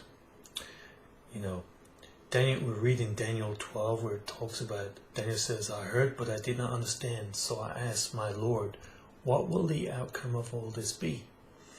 And he replied, go your way, Daniel, because the words are rolled up and sealed until the time of the end. Many will be purified, made spotless and refined, but the wicked will continue to be wicked. None of the wicked will understand, but those who are wise will understand. Now, this is talking about the time of the end. So the books are being opened now and they're being revealed to the world. The truth is being revealed. Many of us have had an awakening. And we know there's a process there. There's a refinement that is occurring. Where we are being purified and made spotless and refined. And this is a process we have to be taking through. Just like gold has to go through a process of refinement to take all the impurities out of it. Likewise, we have to go through a process in order to take all the badness out of us also. So, he says, those who stand firm to the end will be saved. And that's what it's all about, standing firm. Now, the crazy thing is that with all the signs that is happening in the world in our timeline, we can see nation rising against nation, ethnic uprising. We see France out of control. The people rising up against the world. And this is what it's all about, chaos. And, you know, we can see weather is getting worse. Natural disasters are getting worse. We have earthquakes increasing, just as we've been told. Deception is at its highest. Deception everywhere. Volcanoes erupting all over the world. Massive sinkholes appearing. Big cracks appearing in the land. Birds falling from the sky. fish dying in our oceans, drought, natural disasters are everywhere. And you know, the signs in the earth, the moon, and the stars, the perplexity of the oceans, mass starvation, armies being positioned around the world. We see all the rumors of wars, and we're very close to that time where the end comes. And these are all the signs that our Lord told us to keep an eye for, to watch out for. And they're all happening exponentially and increasing in intensity in our timeline. And while all this is occurring, we are being refined and we are being purified. And the ones who are wise will understand. But unfortunately, just as it was in the days of Noah, so it will be in the days of the Son of Man. It said people were eating and drinking and then given in marriage. So what that means is, they didn't see the signs in the days of Noah. They're not going to see the signs in the days of the Son of Man, when the wicked are to be removed from the land. And it's going to be a frightening thing, brothers and sisters, to fall into the hands of the living Creator. It's going to be a dreadful thing. But if we are not found spotless, purified and refined, we will not be able to stand in the presence of our Creator and His Messiah, Yeshua. I had that experience where I heard the name Michael, and many years later I come back to this passage, and I was reflected on these words because Daniel was told about the books will be sealed until the time of the end. And there's a passage in Daniel 12, verse 2. It says, "And many of them that sleep in the dust of the earth shall awake, some to everlasting life, and some to shame and everlasting contempt." It took many years to realize that it's talking about us, those people who are awakened. And I had my awakening, like I said in my testimony. I had a worldly awakening and a spiritual awakening. And this is talking about us, brothers and sisters. We have been awoken from the dust. And the dust there refers to the earthbound people of the dust of the earth. And it says, some to everlasting life, and some to shame and everlasting contempt. In verse 3 we read, "And they that be wise shall shine as the brightness of the firmament, and they that turn many to righteousness as the stars forever and ever." And that word righteousness there is those who walk in the laws of the Father, who walk, it says, "Your word is a lamp unto my feet and a light unto my path." So walking in spirit, in truth, these are the wise ones. And it is wise to lead others to that knowledge of that truth also. So bear this in mind, brothers and sisters. We are living at that time. We've awoken, and the books are being revealed. When it says leading people to the knowledge of the truth, it's very simple, brothers and sisters. Yeshua is the truth. The Father is real. There is a heavenly realm. That He is the creator of all. That He is, and Yeshua is the King of Kings and the Lord of Lords. And, for me, going through this awakening, the thing I learned the most is to have wisdom, knowledge, and understanding. Because without these things, without humbling ourselves, without going to the source of truth, which is Yeshua, without really being taught by the Father, we would be truly lost, because this world is one big lie. It is deceiving you. It's deception. And while everyone fights and argues and gets divided on all these issues, they're missing the real truth, which is really within you.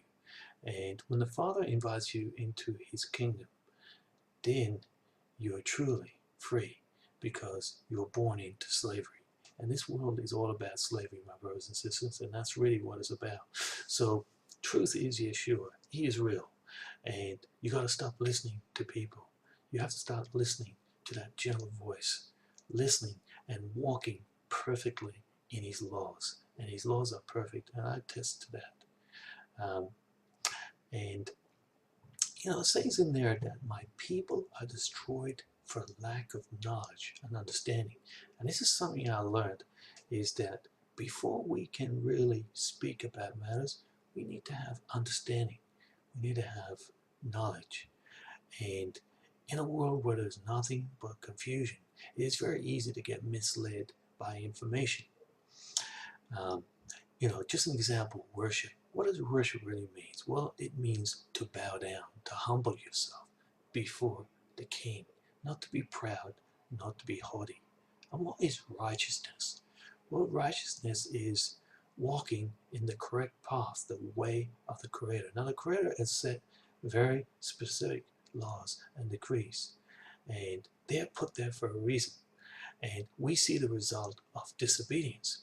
The Father could have destroyed this world a long time ago when the laws were transgressed, but He is a wise Sovereign Lord. And He's allowed a certain amount of time for wickedness, for unrighteousness to rule.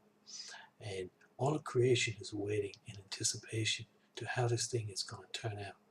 And that's the reason that everyone bows before the Most High, because they're going to know that His ways were right, that His laws and His decrees and His judgments are perfect.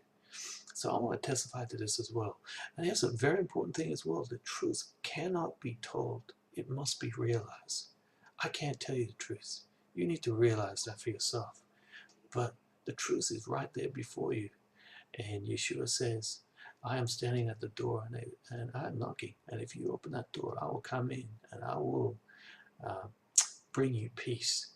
And that is what it's all really about. And the truth goes through 3 stages, I hear it. First, it is ridiculed, then it's rejected, and then it will become fact.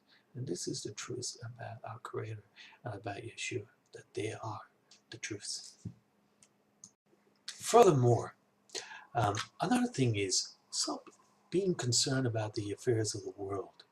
The world is, he said, in the word it says that side of the world is enmity with God. Because this world, this prince, this ruler of this world is all about lies and deception. There is no truth. And that's why everyone's in confusion and derision, because that's what Babylon is about. So I'm saying, come out of the world. It says, in James 4:4, it says, you adulterous people, don't you know that friendship with the world means enmity against God? Therefore, anyone who chooses to be a friend of the world becomes an enemy of God. So when it says in the book of Revelations, come out of Babylon, you need to come out. You need to come in and enter into the kingdom. And the kingdom is clearly within you. And when you're at one accord and one mind, in one spirit, you are truly free. So upon a very important point when we speak about the B'nai Elohim, or angels. First thing I want to point out is that these are celestial beings. And we are warned in the word not to speak against such beings. And because first and foremost, they are the sons of the Most High. They are incredibly intelligent, bestowed with great knowledge, great understanding. And they understand the earth, they understand the Father's kingdom, and they have a level of comprehension we can't even possibly imagine. And, we are earthbound, they are heavenly bound. And, there's a story where there was a dispute between Michael, one of the great angels, the archangel, and there's a dispute about the devil when they were arguing about the body of Moses. Now, even Michael would not bring an accusation against Satan. He said, may the Lord rebuke you.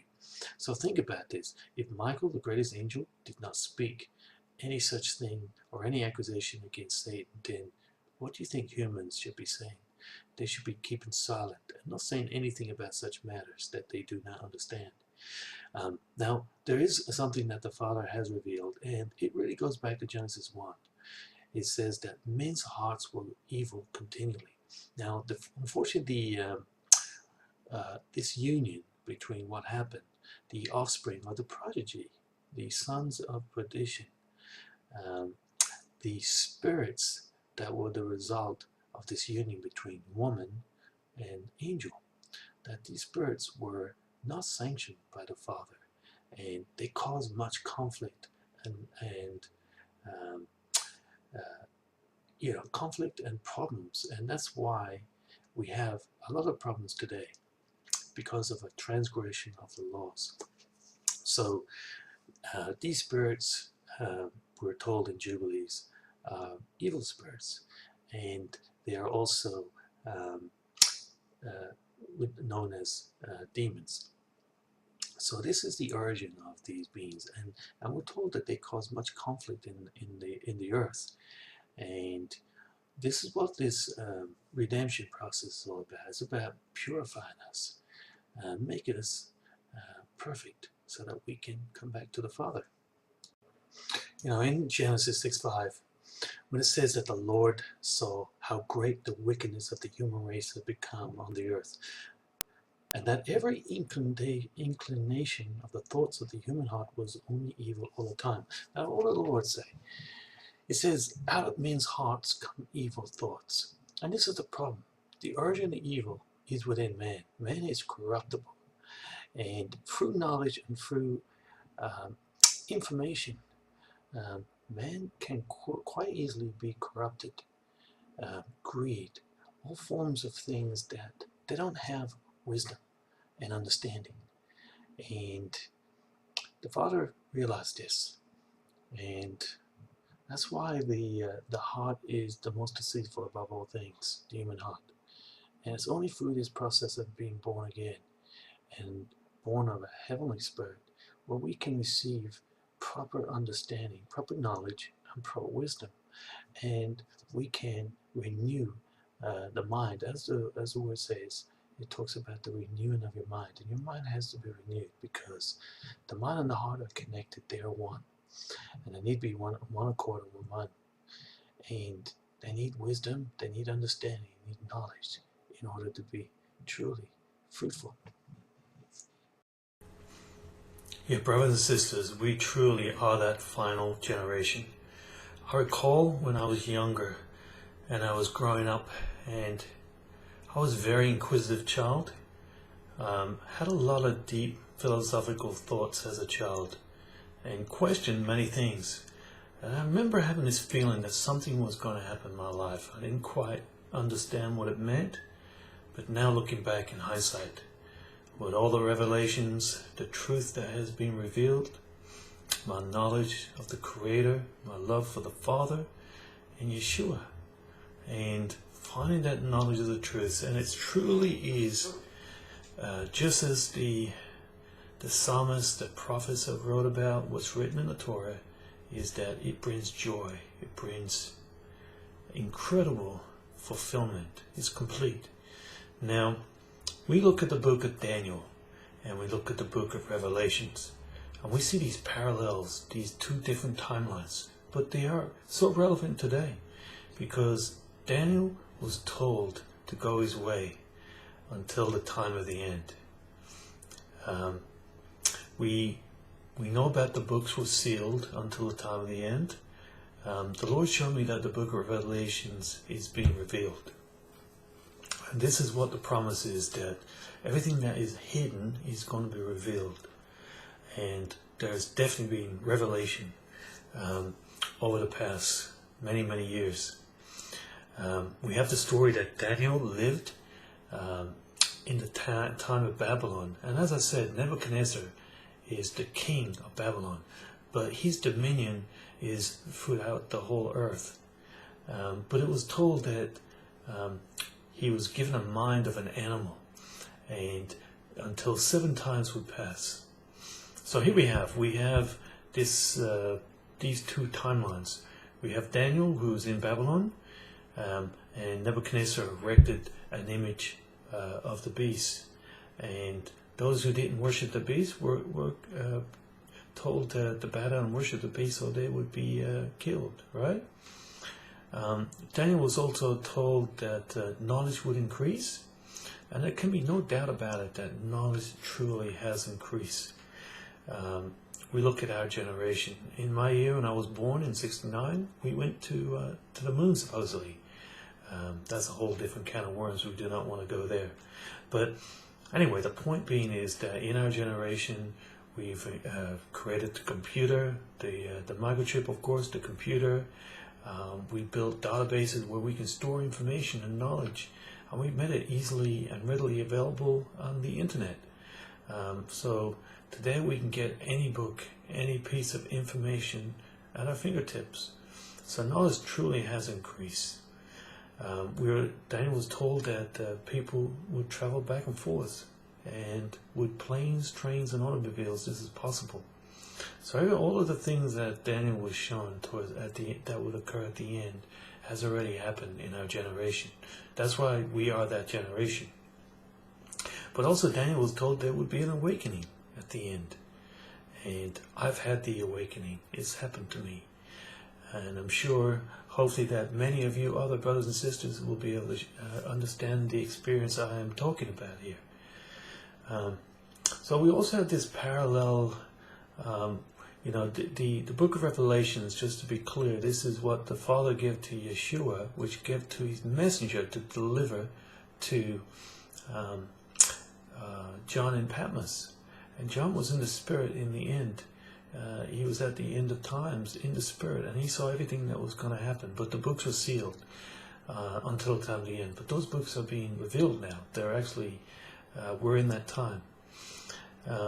So just as Daniel was in Babylon, he didn't worship the image of the beast. Likewise, we're told to come out of Babylon and not to take the image of the beast, the mark of the beast, which is this mystery Babylon, as we were told. So Babylon has been around for a very long time, and it's a mystery, but we are told to come out of Babylon.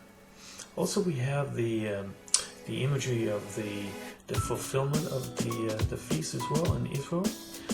We got the day of the Feast of Trumpets, the Day of Atonement, and the Feast of Tabernacles. These three feasts are also happening, going to be fulfilled by our Lord, and they are within the book of Revelations. So we have the seals being broken. We are told that until the mark is given, do not touch the land, the sea, or the earth. So it's until we receive the mark, nothing's going to happen to us until the mark is given. So that's why we are in that time right now, and we're very close to that time. But we're told to come out of Babylon. So it's very important, brothers and sisters, to come out of Babylon, because Babylon is about confusion. It's about being on a side and not having clarity or any sort of continuity.